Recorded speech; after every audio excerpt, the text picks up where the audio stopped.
And now it's time for fun with real audio. And we're not going to beat around the bush. We're going to jump right into it with the first and the second. Yes, we are only doing 3 this week because I couldn't find a 4th because everything was about Trump. And I'm tired of talking about Trump this week. I want to have some fun. But we have Pat Robertson with this first clip here talking about black families were better off in the 1930s.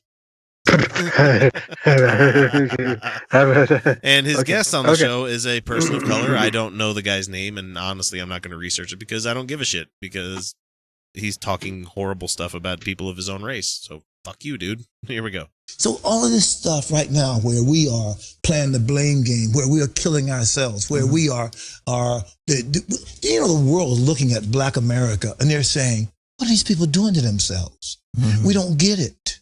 Because we should be missionaries, we're still a mission field. Well, your compatriots must hate your guts, if I can use those terms for you saying what you say. Yes. They must hate your guts. Is that okay to say? How about I say, why are you being such an uppity nigger?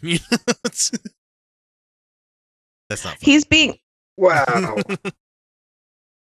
Wow, he's at. I know Pat Robertson. No. He said worse than that in the past because no. Pat Robertson is 90 fucking years old, so he was around when Kaiser Wilhelm was alive. I bet. Yeah, I'm not good at saying that, and it's not. Oh no, I don't give a fuck. I do find the word nigger disgusting and deeply troubling, but I don't feel like calling it the N-word is useful. Yeah. No, it's not. It's not, because the vibe I got because everyone knows what we're saying. Like it's white guilt that makes us call it the N-word. Like we're still saying it. I just find it interesting that he's like, "Is it okay to say that to you?" It's like, Pat, you're talking just another normal guy. You don't have to beat around the bush about a lot of stuff. It's like, they must hate your guts. Is that okay to say? Is that okay? Am I okay to say that? Can I say that? I'm guilty as fuck as a white guy because I used to call all of your friends the N-word. But that's how like real racists get around it, right? Because like they're it is. They're checking all the time. Yeah. Instead is of this being, okay? Trying to actively practice empathy and awareness, right? And yes, you know what? White people, we're gonna mess up and we're gonna say stupid shit sometimes. Oh yeah, we do that all the time. One time I was riding in the car with a black man who was driving, and a cop got behind us and he got real nervous. And I was not aware of the violence that cops have had against black people historically. I did know that they were targeted, but I didn't know like the violence, right? Check your privilege, Felicia. And I said, sorry. Yeah. Yep. Checked. No, really. Check mark. And I said, oh, he saw you're black in Utah, and that's why he got behind you. And he didn't think that was funny. Yeah, because no, yeah. That was a little too true. It was a little too real. Yeah. And like I felt so bad. I was like, "Oh, dude, that was not racist." He's like, "It wasn't racist." Yeah, but you not understanding. And I went, "Okay, I got to walk myself back on this one." Where other white people were like, "Come on, man, you got to take a joke. It's too sensitive." I'm not a racist. I'm not a racist. How dare you How dare you get slightly offended at something? And so that's where it's obviously your problem, not mine. Right. And so that's where you can tell the real racist is when they're like trying to be cool, right? Yeah. Like, is that okay for me to say? It's like, how about you just try your best here and treat them like people? And if you hurt their feelings or say something shitty, so amazing. I said a shitty thing. Shitty thing. Yeah. See, your big mistake was not going. It was that okay to say? I'm okay. I'm okay to say that, right? We're cool. Like what would right? How bad would he have felt if I was like, that was cool for me? Lost audio there for a second. Hopefully so it's okay for me. Okay, sorry. It's okay. I can call you black, right? That's fine. That's cool, right? See, that's what racists do. That's what racists do. Sorry, we lost you guys on audio there for a second, so it cut out for a second. Sorry. I heard that was a great bit. I heard that's okay if I call you that. That's okay, right? That's what the last little bit I heard. So we're gonna jump back into Pat Robertson and let him finish this shit sandwich that we're all having to take a bite of. I'm sorry, technical difficulties, people. Here we go. Well, I'm telling the truth, and I'm telling them the truth, and we can't die. I've been going to several cities, Pat, including Harlem, New York, where the death rate is higher than the birth rate, and it's in depopulation. Numbers of the cities, blacks are dying faster than they're born. Citation needed, sir. Citation fucking one, needed. Yeah. Oh, wait. Yeah. They might be talking about abortions, as part of the death rate. Oh. But no, there are countries where, not including abortions, where there are people dying off faster than they're being born. Japan. Right. That's not. I mean, that's going to cause some economic instability for a while, but it will level out. That's kind of a lot of things that educated countries and regions are doing because they're afraid of overpopulation. Like, that's an actual conscious decision a lot of people are making. Yeah. Right. Yeah. But then India to has no try. fucks given. China is tried. Yeah. They tried. They tried. The wrong way, though, because they hadn't addressed how much they hate women there first. Mm-hmm. Yeah. But then trying to port that to neighborhoods and cities that have some very long-standing issues with poverty and long-standing issues with very poor racial issues.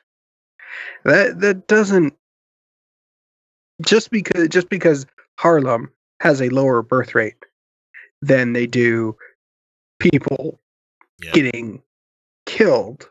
Yeah, I was gonna say, are we accounting for like brutality here?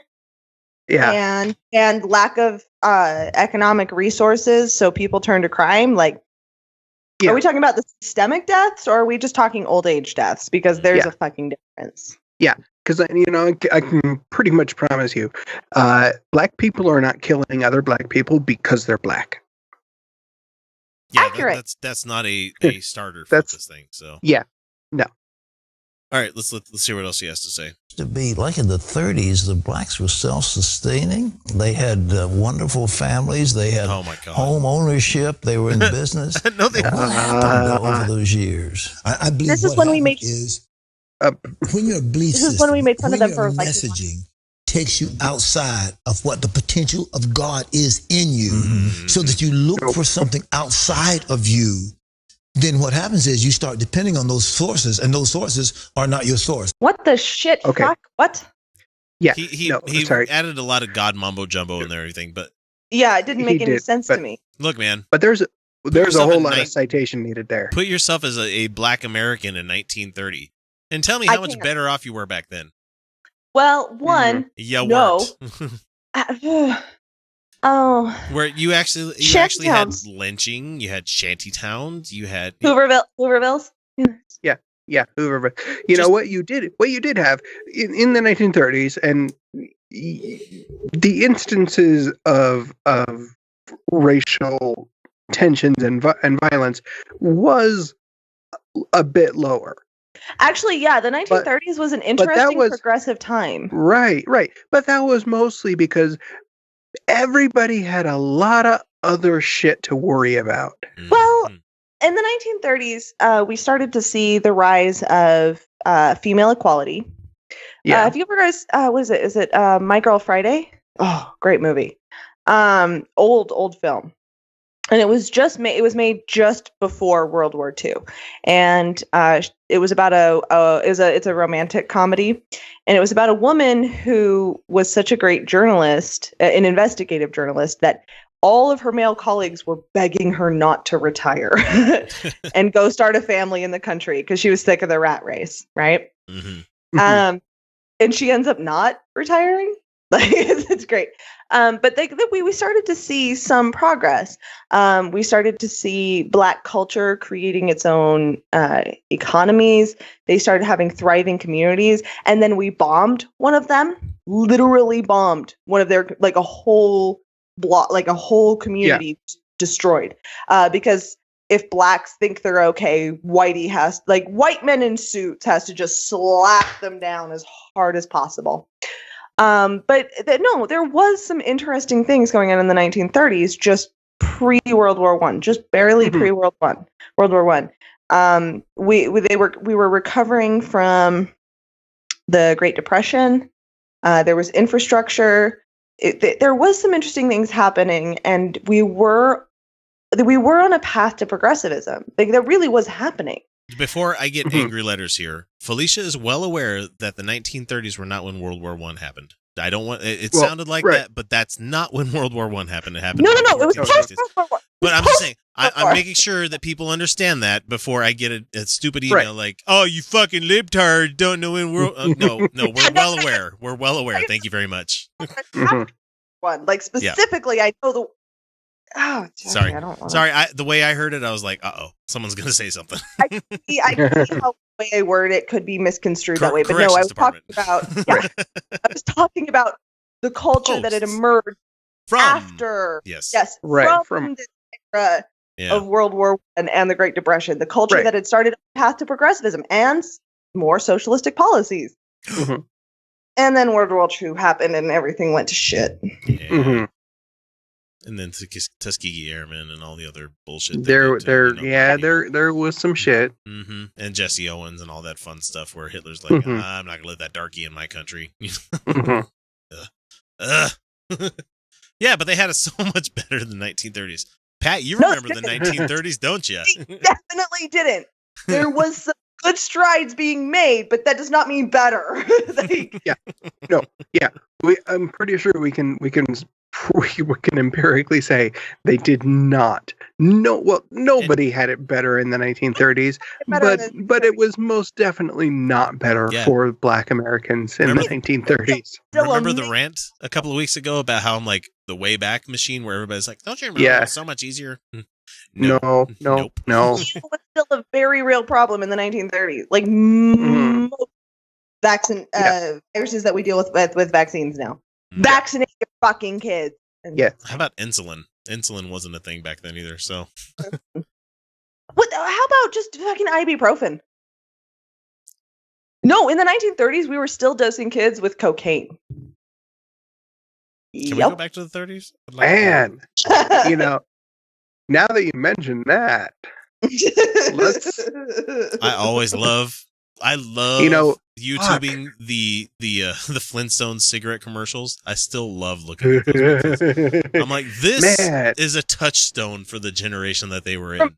And that was way after the 1930s. That was way after the 1930s. I think I'm just gonna start bringing that kind of stuff up when people talk about the good old days. Like, weed was legal. You could get a prescription for cocaine and heroin. Fuck. You could kill somebody and get away with it. A salesman who literally poisoned kids with belladonna. Oh, wait. No, that happened just a couple weeks ago. Yeah. So people, don't fuck with Felicia. She knows what she's talking about. I like my history. All right, we're jumping to the next one.